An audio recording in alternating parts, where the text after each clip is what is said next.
Hello, and welcome to the Gallimaufry, a podcast about history. Thank you for joining us again in our basement of history. It's a new name, I'm trying it out. I thought, now that, we're an established podcast, we're in our second season, maybe saying we're coming to you from the carpet shop is not giving the right kind of message. I mean, coming from the basement doesn't really send the right message either. Coming from the dungeons of history. It's surprisingly better. Yeah. I'll work on it. It's fine. It's fine. We'll come up with something good. But yes, thank you for joining us again. My name's Will, and with me, as ever, is my co-host Nick. How have you been today, Nick? Well, now I'm trapped in a basement, so I feel like I've gone down in the world. Oh. Anyway, yeah, I'm all right. Yeah, excited about today's topic. Yes, today's topic should hopefully give us a lot of space to think. Now, hopefully, you've all listened to the last episode of the Gallimaufry, and you would have heard the clue.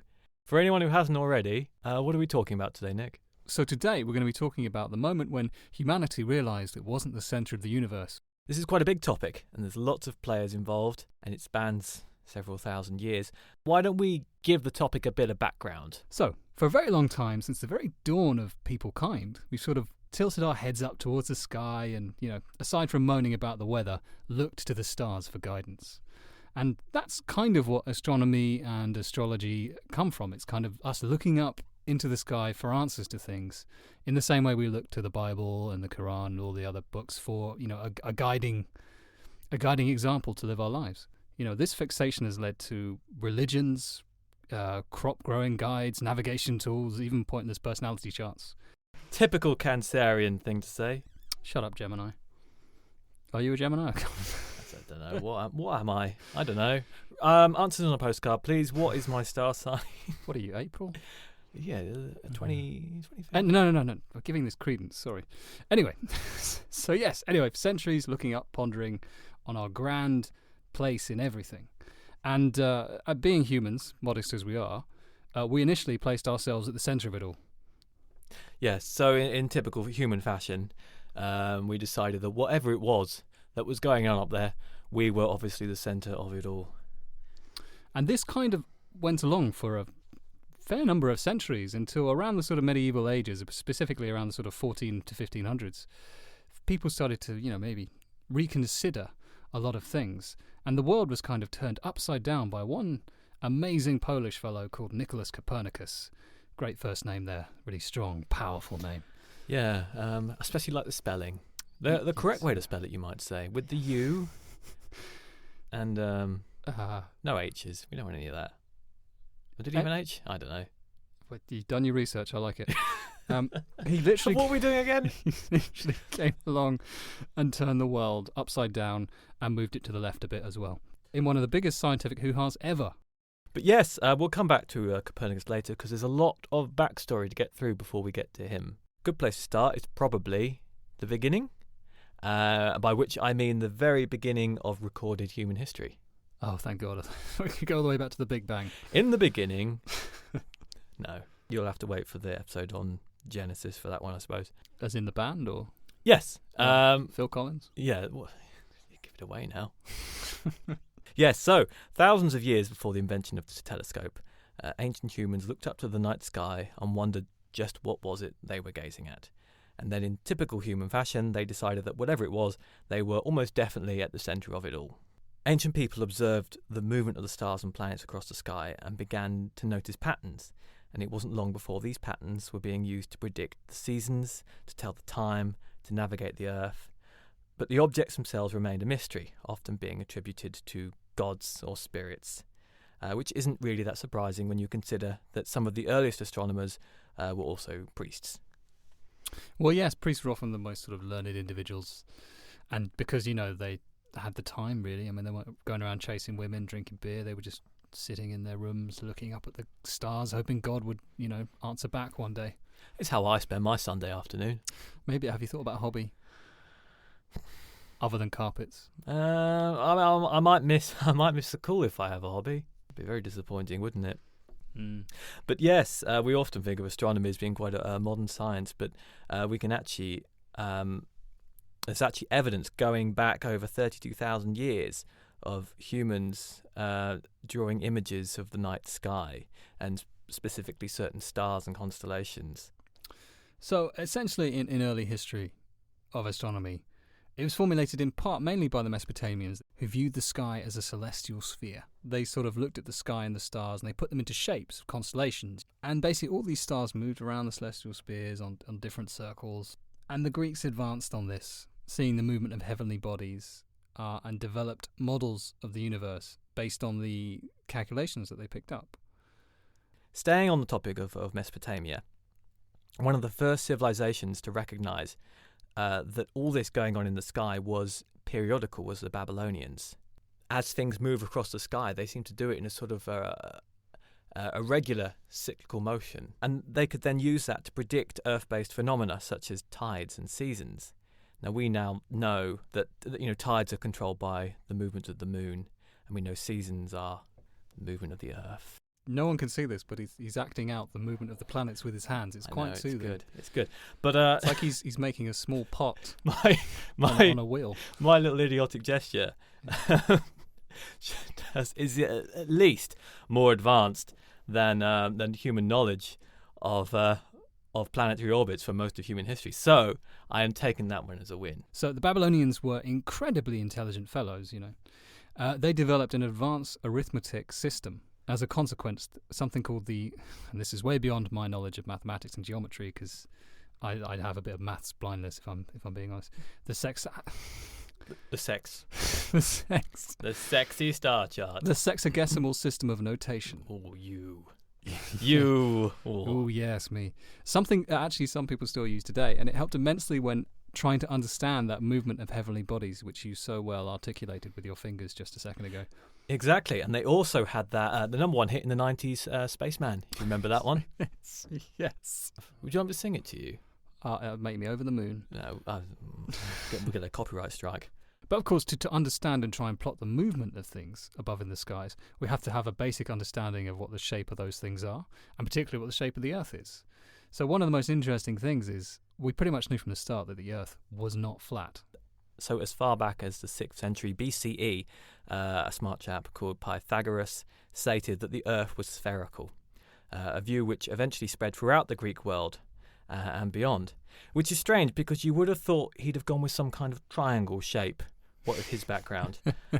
But I guess he was just feeling a bit different that day. Well, it was Aristotle that noted that the shadow of the Earth cast on the moon during an eclipse is circular. So that's how they spotted it. Yeah. In fact, they did a lot of understanding of different things through the use of shadows and distance. Yeah, so it wasn't just the Babylonians who were smart. The Greeks were pretty on it as well. They were just copying them, really. Exactly. But Pythagoras' observation was really more of a guess than anything. A little bit like a multiple choice test that you've forgotten to study for. As with that, when you're right, so that's all that matters. There was a guy called Eratosthenes who worked out roughly what we can know the Earth's size to be today simply by observing shadows and distance and movement from just like the city of Rhodes. And it was just incredible that someone just on one tiny space of the Earth could work out the whole shape and the whole size just from looking at a shadow. And he was really accurate as well. I don't have the figures in front of me, but it was incredibly close to modern measurements of the Earth with modern technology, which really says something about some of the thinkers back then. However, all of these incredibly clever people made one huge, colossal mistake.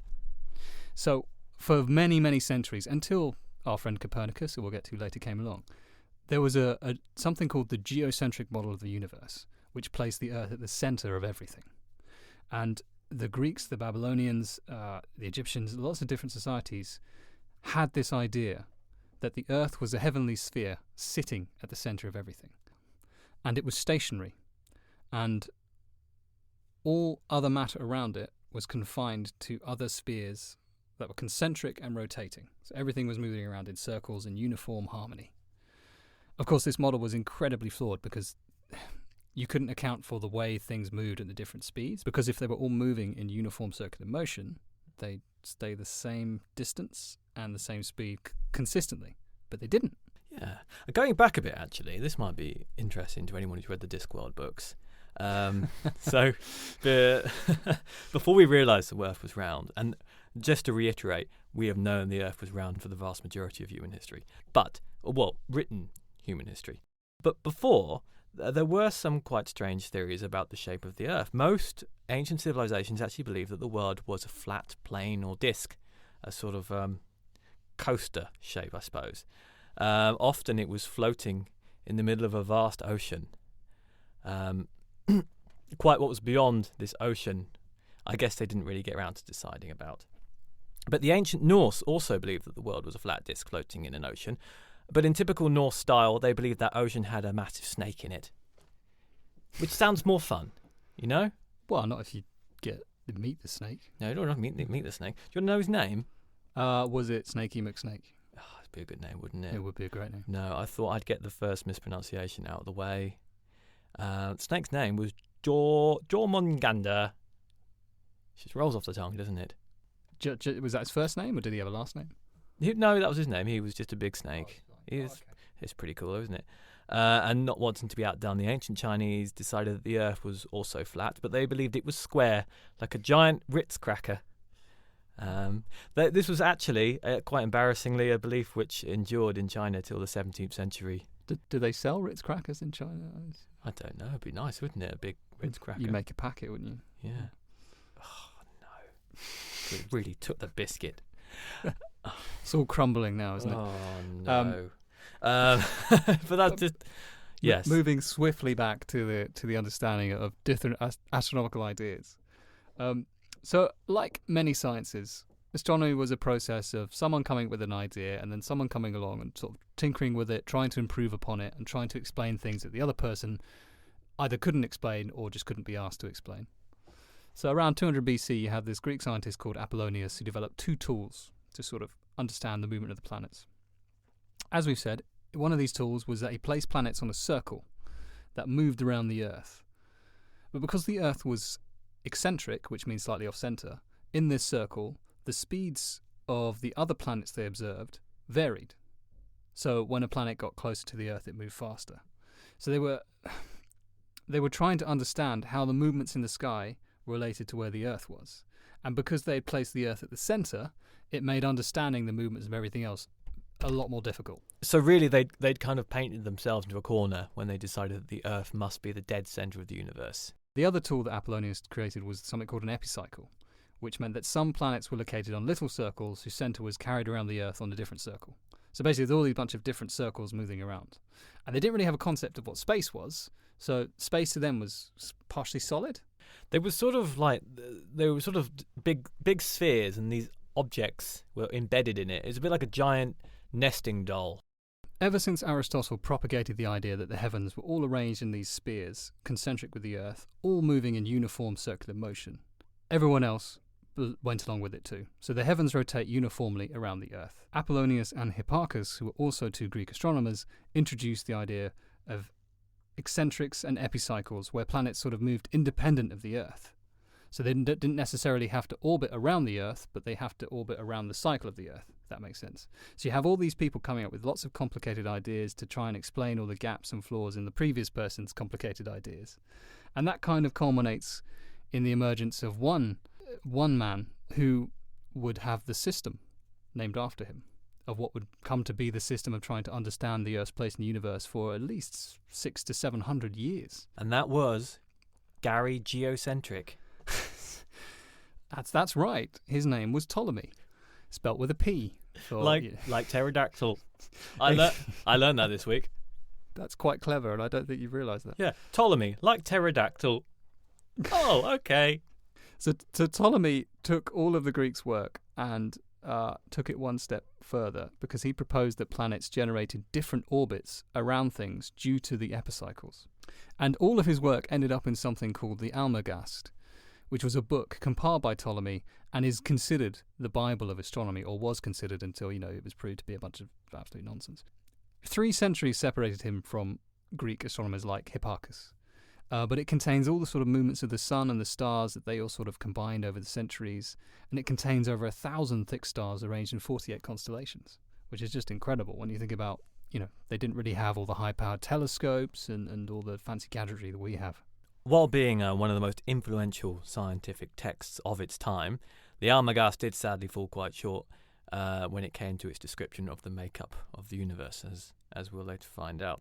One thing Ptolemy introduced that was probably key to his system was something called the equant point. Now, this is the point symmetrically opposite the eccentric Earth, which eccentric means it's slightly off-center, which meant that if there was another planet, it had to move on its circle, that from the equant point, it would appear to move uniformly, but at a varied speed, because that point was not at the center of the circle. Well, when you put it like that, it makes perfect sense, doesn't it? So, despite all this crazy crap, the planet's future positions could still be calculated with accuracy for the most part. So it's a bit like reading an IKEA guide, which kind of screws you over halfway through. But you still get something in the end that's kind of half decent. Yes, hopefully Ptolemy wasn't missing the Allen key, though. Yeah, so Ptolemy, he knew his theory didn't quite hold up when you consider variations in the movements of the planets, so he just doubled down and added more spheres to compensate. And gradually, the Almagest spread across the world, into the Islamic world, where astrology kind of flourished from the 9th century onwards. But it kind of had its ups and downs, because a lot of Islamic rulers kind of viewed it as potential for a great deal of heresy. So they, some of them repressed it, others encouraged it, built massive observatories. The Samarkand is one of the most iconic and historic observatories ever built. And it was responsible for collecting a catalogue of over 1,000 different stars and tracking their movements. So it's pretty impressive. And then you have people like Al-Battani, who worked around 900 AD, who developed new ways of calculating planetary positions. And Islam also developed the astrolabe. What is an astrolabe? So astrolabes were basically these little brass disc devices that were used to solve complicated astronomical problems. One side was a detailed star map, and the other side was kind of represented the celestial sphere of the Earth. You pick it up and sort of suspend it, and then use your eyesight to sort of read the angle on a scale around the circumference, which meant you could sort of chart the altitude of stars or planets by the shadows it cast on it. That's pretty smart. So they allowed people to determine the hours at which stars will rise, and allowed for easy, quick observations. They also created the Zij, I'm probably saying that wrong, but Zij, which was a book that tabulates parameters used for astronomical calculations of the positions of various stuff in the sky. So, simple stuff. The first person to write one of these, or considered to be the first person, was Al-Khwarizmi. That sounds good to me. Al-Khwarizmi. Apologies again. But interesting enough, his name gives us the English word algorithm. Does it? Yeah. It's an interesting thing about language is a lot of our English words that begin with al are actually derived from Arabic. Like alcohol is from Arabic. Which is ironic, because they are a dry religion. It's funny, isn't it? Yeah. Alcohol, algebra, Al Capone. All the fun things in life. All the fun things. Al Capone was not brought to us by the Islamic world. That is entirely the West's problem. So to recap, the cosmology of early 16th century Earth held that the Earth sat stationary and motionless at the centre of several rotating concentric spheres that bore each different celestial body. So you had the sun, the moon, all the known planets, and the stars. So at this stage, they didn't actually know that something like Uranus or Venus had moons and stuff. I'm feeling a lot like that time you tried to explain the offside rule to me. We're getting there. One day we'll figure it out. So the heavens were arranged in circles, and this, of course, caused massive confusion among astronomers who recorded the often eccentric motion of the planets. So no one had really figured out a real concrete answer to explain why all these things moved the way they did. And the fundamental reason for that was because every one of them placed the Earth at the centre of everything, and none of them wanted to say, actually, it probably isn't. Except for one man. Yes. So this is where we meet Nicholas Copernicus. So while a heliocentric model, which means the sun at the centre of the universe, had been suggested by a man called Aristarchus of Samon in the 3rd century BCE, it didn't get much attention, possibly due to the loss of many scientific works from that period. The general belief in the Earth being the centre of the universe persisted up until it was finally put to rest by Copernicus in the 16th century CE. Copernicus was a mathematician, an astronomer, and a cleric. You might call him a Renaissance man in the most literal sense, given that he was alive during the European Renaissance. But yes, by the Renaissance, the issues with Ptolemy's geocentric model were becoming a little bit well known. And it was at this point that Copernicus published On the Revolution of Heavenly Spheres in 1543. Copernicus was born in Poland in 1473 on February the 19th. It was a Friday, apparently. And he was born into a slightly wealthy family. He was named after his father, who was a prosperous copper trader, and his mother also came from a family of wealthy merchants. And he had 3 other siblings. However, when he was 10, his father popped his clogs, and his uncle sort of became his guardian, who also happened to be wealthy. So, it was lost a father but gained a equally rich uncle. You win some, you Not a lose bad some. change. Swings and roundabouts. Yeah. All that sort of thing, yes. And so at the age of 18, he enrolled in the University of Krakow, where he studied astronomy, mathematics, philosophy, and the sciences. And his main interests were obviously astronomy. He was fascinated by the stars and plotting their movements and copying them down into tables. He's a proper little nerd, really. We don't like nerds. We do like nerds. During the time Copernicus was alive, astrology and astronomy were sort of considered subdivisions of the same sort of science of the stars, or trying to understand the stars. Where astronomy was kind of the idea of just tracking the movements and doing all the maths and all the boring stuff, and the astrologers had the sexy job of like understanding that movement and shaping it into revelations and personality charts. They were almost interchangeable. Astrologer, astronomer, and mathematician, you could be doing any one of these jobs. Are you telling me that the 16th century equivalent of Mystic Meg would have been doing lectures at Harvard or something? Oh, what a depressing thought. However, back to Copernicus. Copernicus primarily learnt canon law in university, which is all legal matters relating to the clergy. So he worked for the church, effectively. This is before the Reformation, so the Catholic Church. And while he was studying, he went to stay in Italy for a while. And he stayed with a local astronomy professor named Domenico Maria Novara. And together they would go up every night and observe the stars. And Novara exposed him to the criticism. I was wondering where you're going with that. It all sounded very romantic until you used the word exposed. Exposed him to the criticism or the flaws in the Ptolemaic system. Yes. Why don't we have a romantic trip up the hill? We'll look at the stars and then I'll expose the flaws in Ptolemy's theories. You know what? That line has never worked for me. I don't know what he was doing. It must have been how he said it. So gradually, Copernicus was learning more about the stars, meeting all these fascinating people while he was studying his own sort of canon law. So by 1500s, he progressed to studying a bit of medicine, and he eventually got a bit bored of that and just went straight to sitting his law exam. And by 1510, at the age of 36, he finally became canon of Warmia and took up residence in Frauenburg, and did all the duties that he was expected of him. He was given a house, a couple of servants, and 3 horses. And ran the admin of the church and sort of helped govern the lives of the villagers nearby. So I might become a canon. Yeah, well, free room and board and a bunch of horses. I don't know if you'd still get the horses today. But, well, I wouldn't do it without the horses. Okay. During this time, he made friends with a man called Giza. Nice name. It's a slightly Germanic name, but it's, yeah. Well, it would probably be correctly pronounced Giza. Herr Giza. He was another canon who was also fascinated by astronomy. He's considered to be the first person Copernicus shared his sun-centric theory of the universe with. After years of studying and delving into mathematics for fun, what a guy, he concluded by 1510, which is when he took up residence at this new job, that the Earth was not the centre of the universe. So in 1514, Copernicus moved to a tower on a forested hill thanks to the church purchasing some land. And it was here that he would spend hours looking at the stars, though it was unfortunately quite heavily misted. We know that he actually complained at the time the ancients probably had clearer skies than him to look at. And it was around this time that he wrote the little commentary, or commentarialus, but let's go with the little commentary. The little commentary was his prelude to his later book, and was circulated among friends and esteemed members of the clergy.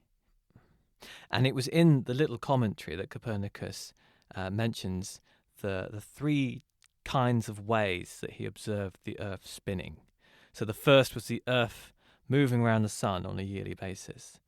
The second was the Earth moving in a twirl, producing day and night. And the third was a wobble, which accounted for the direction of the tilt of the Earth's axis. Yeah, and this was monumental because the Earth has always been stationary, static, immovable at the centre of the geocentric version of the universe. And to suggest that not only did it move, but twirl and wobble was just like utterly mad to anyone who just, looked out a window. It was like, well, if the Earth moves, why can't we see things moving? Aside from the movement, one of the other key things was placing the sun at the centre of the universe. And this created a new order of planets and allowed him to place them at the exact distances according to their speed of revolution, and basically settled the question as to which planet, Venus or Mercury, lay beyond the moon and whether the sun orbited before, between or beyond them. So it basically helped clear a lot of mess up that was, floating around since Ptolemy's time. But Copernicus, although he shared this stuff with friends, very close friends, and to be honest, his work, or rather knowledge of him as an astronomer, had spread even to Rome, where he was asked to help out, reforming the Julian calendar, which was an absolute mess. He never really dared to publish these things because he was too afraid of being ridiculed or being mocked or being called a heretic, because the Earth being the centre of the universe was also central to Christianity at the time, because obviously humans were God's chosen kids. Why wouldn't they be the centre of everything? Yeah, there's Martin Luther was apparently especially critical, describing Copernicus as a fool who wants to turn the whole art of astronomy upside down. Well, it wasn't just Martin Luther who caused him a few problems. Over the next few years after he sort of created these ideas and started telling his friends about them, Warmia was plagued by constant pillaging and sacking from the Teutonic Knights. So he lost his tower. That got sacked. So, poor Copernicus. And so during this time, he had to sort of tend to the needs of peasants and jumped around different places as each one became a sort of battleground. He was sort of scrimping and saving any sort of time he could to sort of track the stars' movements. And he was collecting all this data because he wanted to back up what he was saying. You could say these things, but without any sort of physical proof of, documented movements of things, no one's going to take you seriously. And that's what he feared. By 1535, he'd spent years compiling data, and he was still very nervous. But even his friend Giza encouraged him to publish, but he just wouldn't listen to him. Even he got a letter from the Cardinal of Capu, who wrote a wonderful review of his little commentary and said, "Share your theory, give me your calculations." He basically looked at the letter and filed it away. Didn't reply. Yes, it was a dangerous time to be having groundbreaking theories. There's a couple passages in the Bible which seem to imply geocentrism, that the Earth is at the centre of the universe. And there are sort of records of Catholics taking issue with the idea. In the end, he had a student who came to study under him called Georg Rheticus, who was actually Lutheran. And he instantly became a fan of his theory, writing letters of praise to friends and continually urged Copernicus to finally publish his book. And eventually, Copernicus kind of acquiesced to this request, but literally on his deathbed. The book was finally published in 1543, called De Revelationibus. That's half the title. Yes. What's the full title? Oh! I know what it was. Obviously, it was called De Revelationibus Orbium Coelestium. Yes, which roughly. Yes. And what does that mean, Nick? I know you know, but just for the people at home. Roughly, on the revolutions of the heavenly spheres. That's what it means. The heavenly spheres. Heavenly spheres. That'll be the name of our band. That's a good band name, actually. So Rheticus left it in the hands of a theological publisher called Osiander. But Osiander took it upon himself to change the title of the book and include a letter to the reader suggesting there was no truth in the work whatsoever and that astronomy couldn't explain the movement of the heavens. You wonder why I bothered publishing it, really. It's basically having a preface to a book saying, this book's a bit shit, I wouldn't bother reading it. Yeah. Buy something else. Weirdly, that confused a lot of the readers because it wasn't signed by anyone. It was just a preface in the book. So I guess a lot of people considered Copernicus to have written it, but it wasn't Copernicus. And this wouldn't come to light until, it's nearly 70-odd years later when Johannes Kepler, who we'll come to in a bit, revealed it was Osiander who'd published that. And that was in 1606. But essentially, Copernicus, literally on his deathbed, had finally allowed the book to be published. And he didn't live to see how his book would fundamentally shake the foundations of the world. Copernicus's work, while placing the sun at the centre of things, did not solve every issue. Like previously, all the previous astronomers, they obviously came up with a theory and then it had lots of holes in it. Copernicus's was no different. Major flaws in his work include the concept of the sun as the centre of the whole universe. And he didn't really understand the idea of elliptical orbits, which forced him to incorporate numerous epicycles into his system, as Ptolemy did to explain the movements of other planets. And of course, they didn't understand what gravity was. So all of this was going on inside giant transparent spheres. So it was a good start, but there was still some work to be done here. But it did at least exchange some of the weird complexity for just, I don't know, TBC. Yeah, well, every scientific work is a kind of work in progress in a way, because we never stop understanding or needing to understand things. So there is a rumour that he was presented with a sort of final printed copy on the very day he died, which is on the 24th of May, 1543. But it's one of those apocryphal stories that we don't really know is true. But anyway, so Copernicus is gone. And his work the mantle of it gets picked up by Rheticus, but also a few others who came along. So there was this incredibly wealthy, they're all wealthy because they spend all their time looking at the sky. Along came a Danish astronomer called Tycho Brahe. But despite all his cash, he unfortunately lost his nose in a duel at the age of 25. So I wonder how he smelt. Oh, who knows? Oh, it's not the joke I thought you were going for, but equally as bad. And in 1572... he was said to have looked up to see a nova explosion in the constellation of Cassiopeia and considered that his calling to the stars. This was important for many reasons, not just because it ignited his passion, but the chief one being its position. It was too far in the order of the zodiac to be a planet and too steadfast to be a comet passing through the sky. So it placed it outside of the celestial realm. So he had literally observed something in the sky that contradicted all the sort of current astronomical observations. It's kind of surprising it took this long for them to observe a comet going between the planets and not thinking, hang on, how is that not just smashing straight through the sphere? Tycho still had faith in the idea of a stationary Earth, though. He reasoned that spaces between stars widened and narrowed over the course of a year, called a parallax. And he constructed a observatory in Uraniborg. It was actually the first observatory in Denmark. And he also constructed a variety of sextants and quadrants that allowed him to accurately measure parts of the sky. In fact, he was very much a stickler for everything being exactly perfect. And he tried to sort of make the Copernican system work within the geocentric system, which didn't really go down well. It's sort of that old mistake of trying to shoehorn one kind of thought into another, or trying to make new discoveries fit the old model, when really you should probably just be throwing the whole thing out and thinking about it from scratch. What's interesting about Tycho, though, is that he moved to Prague in 1599 because the old king of Denmark died and the new one didn't really fancy him that much. And he met with a German named Johannes Kepler, who at the age of 27 became his assistant. They worked together to chart the orbit of Mars. And throughout his life, Tycho had collected a whole bunch of data. And upon his death, he kind of fell into Kepler's hands. So Tycho had his own Earth-centric model of the universe, which he was collecting all his observations for. But Kepler was actually a big fan of Copernicus's theory, so he used all of Tycho's observations, which Tycho sort of jealously guarded until he died, to further help prove the Copernican theory. And he discovered that the orbit of the planets followed three basic laws. Now, these are called Kepler's laws, and I'm sure you know all three of them. Yes. Let me just get to my notes about Kepler. So the first law of motion, I'll start you off, is that number one, planets move in elliptical orbits with the sun as a focus. And this essentially means they sort of move in a squash circle. His second law of orbital motion was that a planet covers the same area of space in the same amount of time, no matter where it is in its orbit.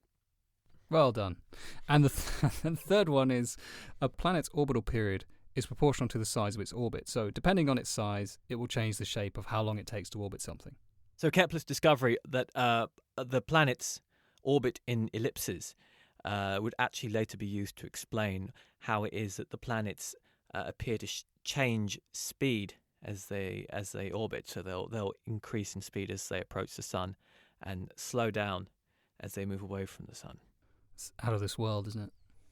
But this explained certain eccentricities in the movements of the planets as observed from Earth, and was later built upon by Isaac Newton in his law of universal gravitation. Ah, old Newton.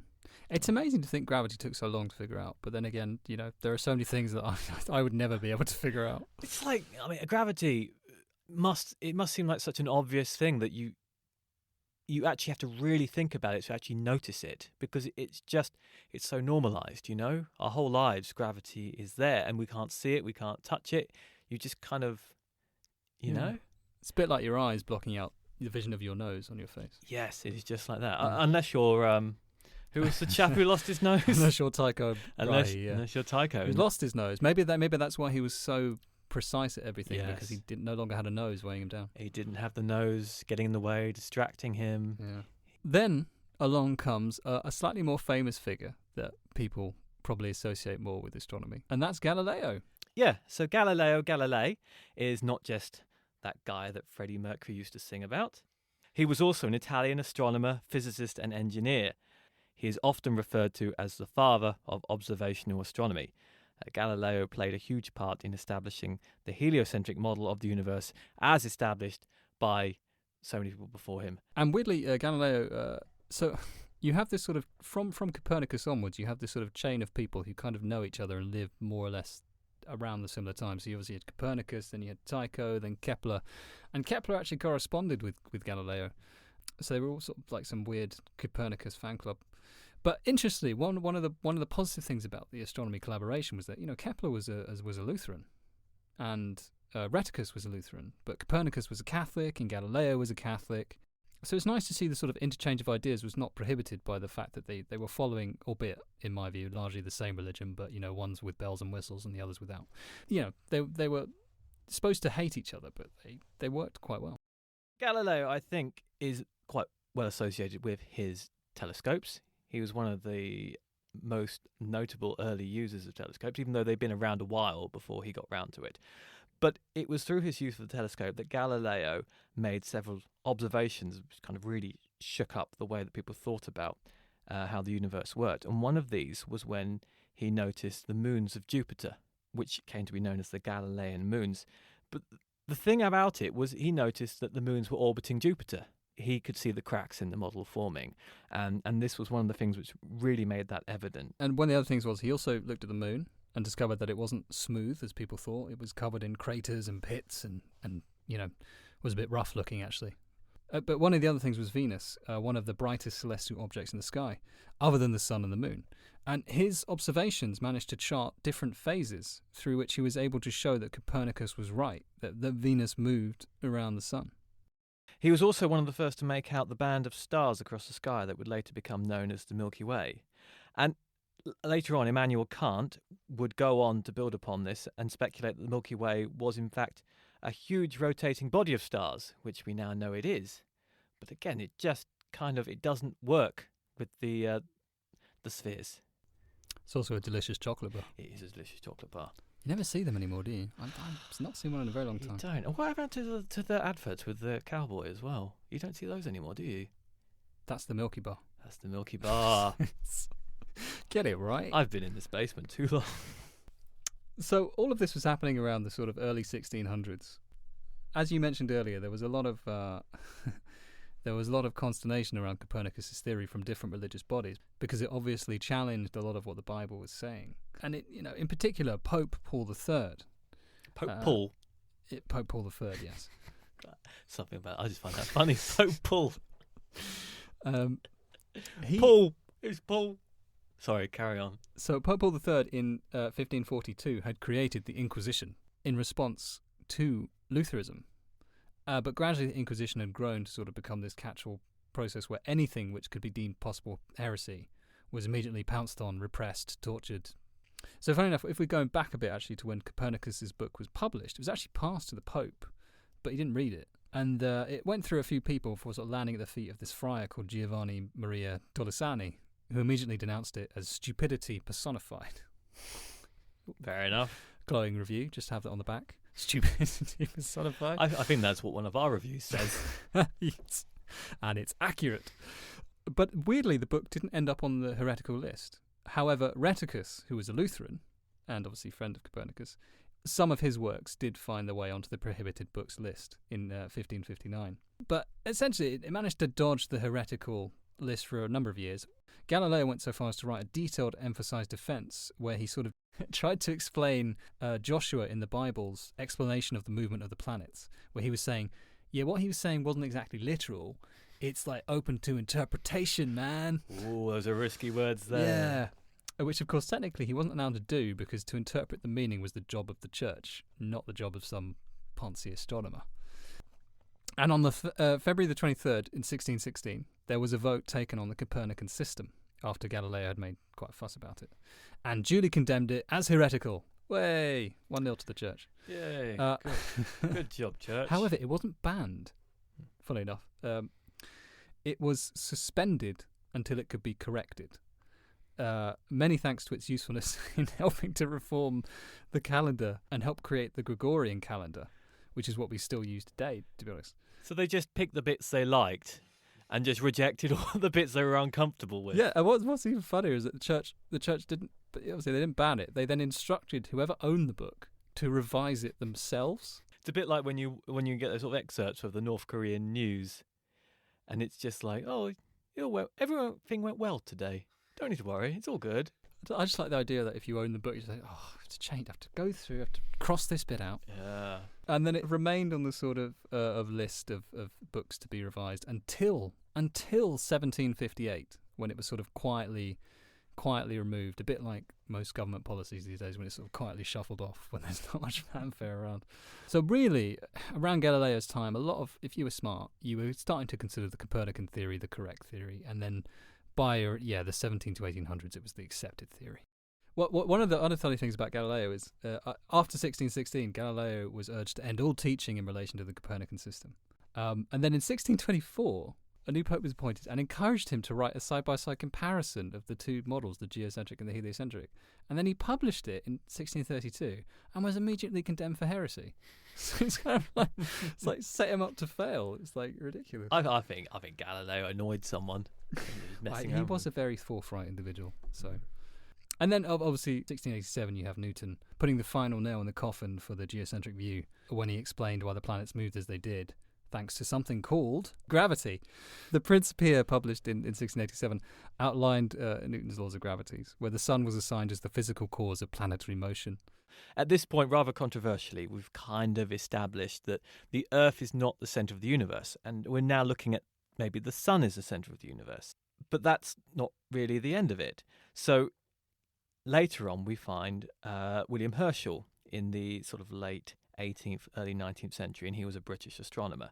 And William Herschel was the first to attempt to describe the shape of the Milky Way and the position of the sun within it, which he did in 1785 by counting the stars in different regions of the visible sky.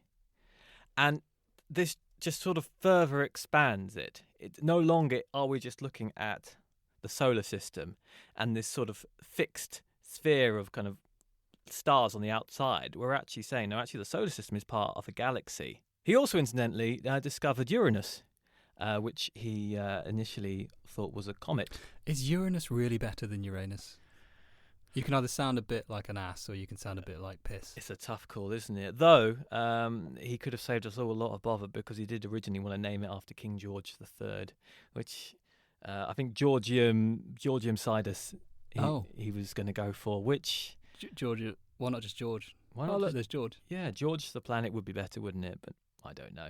And then Edwin Hubble turns up, and he's an American astronomer from the early 20th century, and he played a crucial role in sort of establishing the build-up of the universe. And what Hubble was managed to prove was that, so we had the Milky Way, and that was a galaxy we were part of, but beyond that, there were countless other galaxies.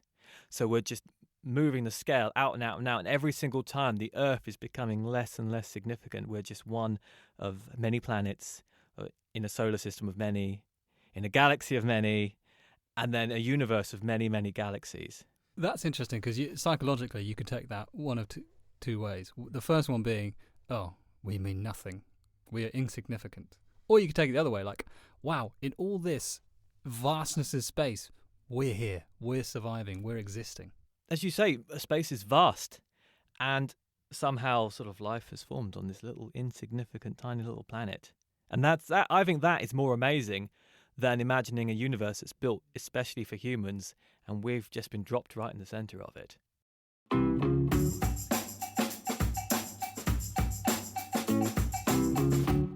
So that was all pretty interesting. Now's the part in the podcast where we normally discuss something that kind of jumped out at us that we couldn't really fit anywhere else. So, Nick, what have you come up with? One of the interesting things I found, which was really funny, was that in 1524, there was apparently a great conjunction of the stars that brought Saturn and Jupiter together in the sign of Pisces, according to the really confusing and pointless zodiac system. And Pisces is the 12th zodiac sign, and apparently 12 is a very bad number. I didn't know it was. It's one of my favourite numbers. 12? Yeah. And astrologers predicted that a watery disaster of biblical proportions would take place. Now, this conjunction happened to take place on Copernicus's birthday. And this caused such fear and consternation when astrologers told people that people on coasts fled to the mountains. Others built arks. And then, obviously, nothing happened. A few days passed. Oh, still no flood. Nothing happened. And people got very angry at the astrologers who then said, oh, but we predicted the Black Plague. And they were like, yeah, but it was 2 years after you said it would happen. It's like, you mark our words, it'll happen.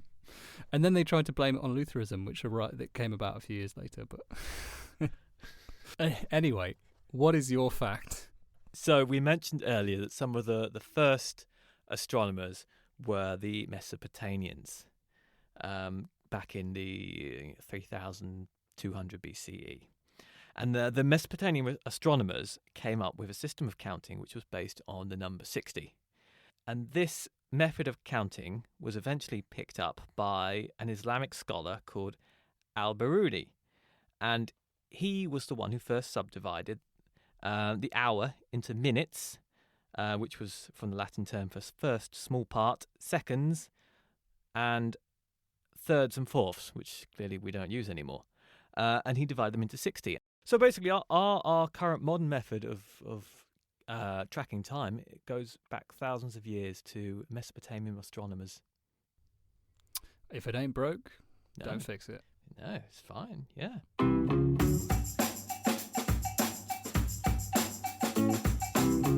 So that was our podcast. I hope you enjoyed it.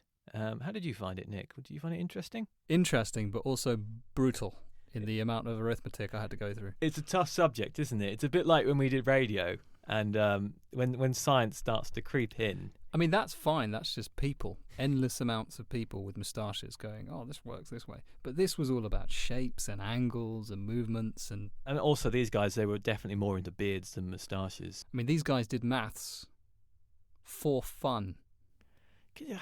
Man, these people, they're weird back then, weren't they? Who does maths for fun? Accountants? No. You're seeing an accountant. Yes. Does she do it? Did what while you're sitting in bed? Just like doing. This is today's tax report. Does buying shoes count? It's a kind of maths, isn't it? But yes, that's our podcast. Thank you for listening. Please subscribe. We're in all the usual places. You can visit our website at thegallimaufry.show. And we'll see you next time. But in the meantime, here's the clue for what we're going to be talking about in our next episode.